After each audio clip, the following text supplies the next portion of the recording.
నా పేరు కవిత. నేను గరకాల మందిర విశ్వాసరాలని. నాకు ఇవ్వబడిన క్వశ్చన్ ఏమంటే, నేను శ్రద్ధ వహించే నా స్నేహితునికి నేను ఏ మార్గంలో శ్రద్ధ చూపించగలను? ఫస్ట్ నా స్నేహితురాలు ఎలా ఉన్నా నేను క్షమించేదానిగా ఉండాలి ఫస్ట్. ఎందుకంటే దేవుడు కూడా మనల్ని క్షమించే దేవుడు కదా. ఇలాంటి వాళ్ళని మనము ఏం చేస్తామంటే, ఫస్ట్ వాళ్ళు ఏ స్థితిలో ఉన్నారో చూసి వాళ్ళు మంచి స్థితిలో ఉంటే వాళ్ళతో చక్కగా కలిసిపోతాం, లేదంటే వాళ్ళు కొంచెం చిన్న చూపు చూస్తాం.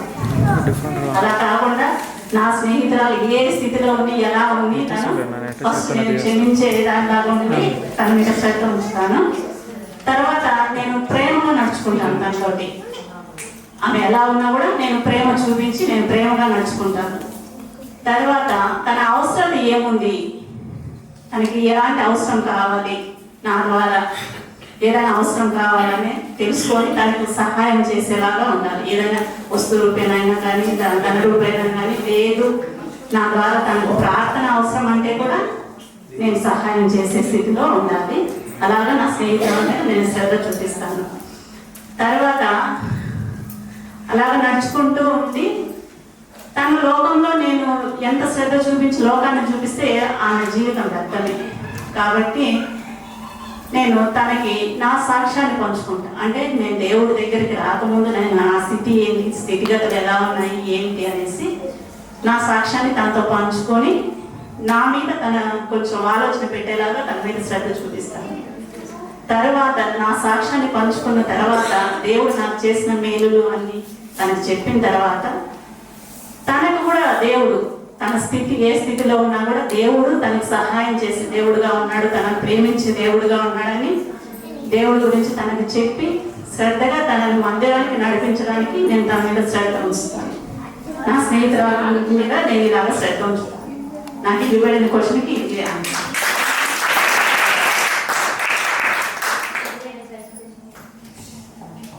నాకు వచ్చిన క్వశ్చన్ ఏమంటే, నేను మంచి స్నేహితుడిగా ఎలా ఉండగలను? మొట్టమొదటిగా మంచి స్నేహితుడు ఎలా ఉండాలంటే విడవకుండా ప్రేమించాలి. రెండవది తన యొక్క అవసరంలో మనకు కలిగిన సహాయాన్ని చేయాలి. తర్వాత మూడవదిగా మనం మన స్నేహితులతో గర్వంగా మాట్లాడు, మన దగ్గర ఉన్న అహంకారాన్ని చూపించకూడదు. ఫోర్త్ వన్, మనం మన స్నేహితుల యొక్క మేలు ఎప్పుడు కోరాలి.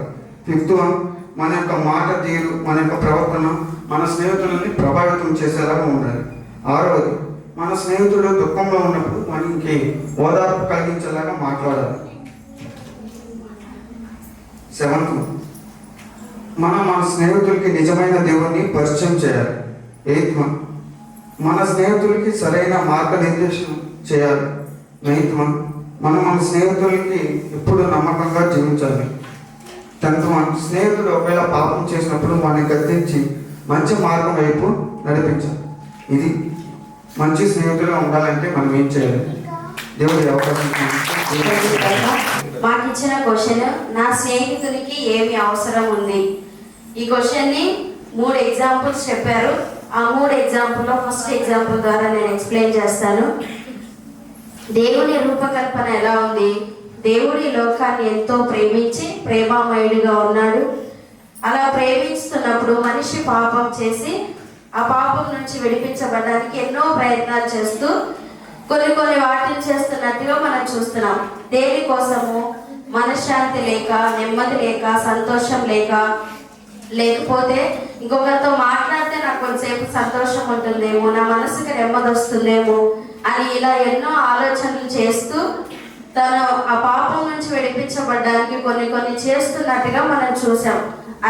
అలా ఉన్న స్థితిలో నా ఫ్రెండ్ ఉన్నప్పుడు, నా ఫ్రెండ్ దేనికోసం ఇవన్నీ చేస్తున్నాడు, దేని నిమిత్తం దాని నుంచి బయటికి రాలేకపోతున్నాడు అని నేను కనుక్కుంటాను. అది నా స్నేహితుడికున్న అవసరాన్ని నేను కనుక్కోవడం. ఇప్పుడు ప్రశాంతత లేకుండా, నెమ్మది లేకుండా నేనే తీసుకోండి, నాకు నా ఫ్యూచర్ ఏంటో తెలియకుండా నేను అంటే కన్ఫ్యూజ్ అయిపోయి కొన్ని కార్యాలు చేస్తుంటాను అనమాట.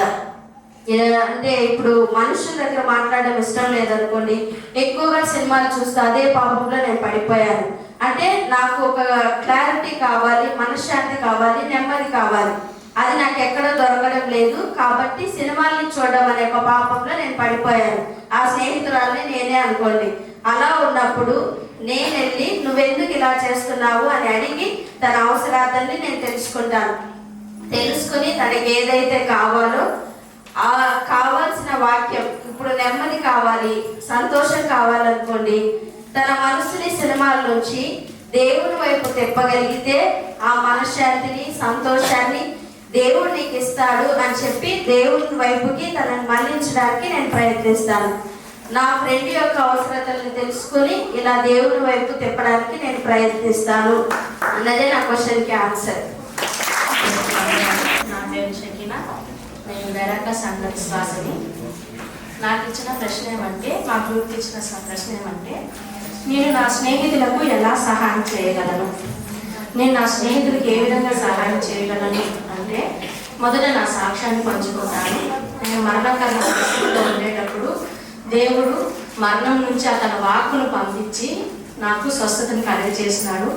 అదేవిధంగా నా స్నేహితులు కూడా అనారోగ్య పరిస్థితిలో ఉన్నప్పుడు నన్ను బాగు చేసిన దేవుడు నిన్ను కూడా బాగు చేస్తాడని నేను సాక్ష్యం చెప్తాను. ఈ లోకానికి దేవుడు తన లోకం ఎంతో ప్రేమించి తండ్రైన దేవుడు తన కుమారుని లోకానికి పంపించినప్పుడు కుమారుడైన యేసు ప్రభు వారు ఈ లోకంలో ఉన్న మన కోసం పాపం చేయడం వలన మరణకరణ పరిస్థితులు కానీ, మనకి అప్పుల సమస్యలు కానీ, ఇలాంటివి ఎన్నెన్నో ఉన్నప్పుడు ఈ లోక సమస్యల నుండి విడిపించబడాలి అంటే యేసు ప్రభు ఒక్కరే మార్గం అని నేను చెప్తాను. ఆయన ఈ పాపం నుండి విడిపించబడాలంటే ఆయన పరిశుద్ధమైన రక్తాన్ని కార్చి తన ప్రాణాన్ని పెట్టి సిలువలో మరణించి తిరిగి లేచి 3వ దినాన పునరుద్ధానమైనాడు. ఆ దాని ద్వారానే మనం పాపం జయించగలము. అలా అయినాడనేసి మరణించి తిరిగి లేచాలని మనం దేవుని విశ్వసించి మన నోటితో ఒప్పుకున్నప్పుడు దేవుణ్ణి మనము అలా ఒప్పుకున్నప్పుడు మన పరలోక రాజ్యాన్ని చేరదాము అనేసి నా స్నేహితుడికి చెప్పడం ద్వారా మొదటగా మా స్నేహితులకి దేవుని రాజ్యాన్ని పరిచయం చేస్తాను. ఇదే నేను చేసే గొప్ప సహాయం నా స్నేహితులకి. నా స్నేహితులందరూ రక్షించబడాలనుకుంటున్నాను. ఇంకోటి, నాకు చాలిన దేవుడిగా ప్రతి పరిస్థితిగా ఉన్నప్పుడు, అప్పుడు సమస్యలైనా, వ్యాధులైనా, రోగాలైనా, లేకపోతే ఈ దయ్యాల పీడిపుల చేతబడిన సమస్యలైనా, ఈ లోకంలో ప్రతి మనిషి ఏదో ఒక సమస్యతో బాధపడతాడు. ఆ బాధలకు అన్నిటికీ నివారణ ఎవరంటే, ప్రతి ప్రశ్నకు సమాధానం జవాబు ప్రభువైన యేసు ప్రభు వారే. ప్రతి సమస్యకు తొలగించగలిగేది కూడా యేసయ్యే. ఆయన్ని పరిచయం చేస్తాను. ఆయన ద్వారానే మనకి సమస్తము కలుగుతుంది, సమస్తాన్ని జయించగలమని నా స్నేహితులకు తెలియపరుస్తాను. అదేవిధంగా ఈ లోక స్నేహము, ఈ లోక ప్రేమ, మన బంధువులు, రక్త సంబంధులు కొంతవరకే వస్తాయి. ఈ డాక్టర్లు కూడా కొంతవరకే, వాళ్ళు ఎంతవరకు అయితే జ్ఞానం ఉందో అంతవరకే సహాయం చేయగలరు. దాన్ని దాటి మనకి సహాయం చేయాలంటే నిజమైన యేసు ప్రభు వారు మాత్రమే సహాయం చేయగలరు.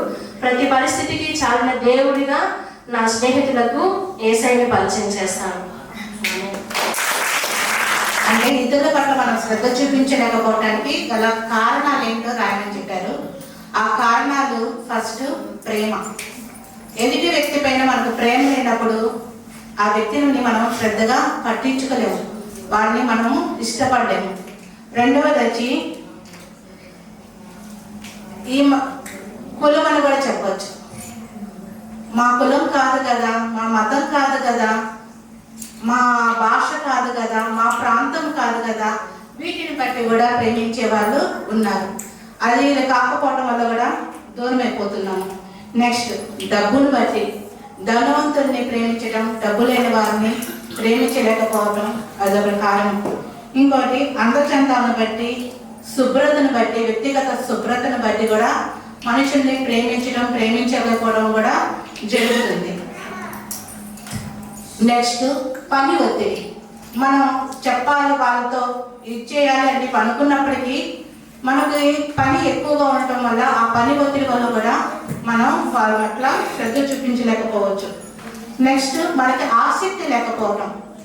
ఎవరు ఎట్లా పోతే నాకెందుకు, నేను బాగున్నాను కదా, నా ఇల్లు బాగుంది కదా అనుకోవటం కూడా ఒక రీజన్.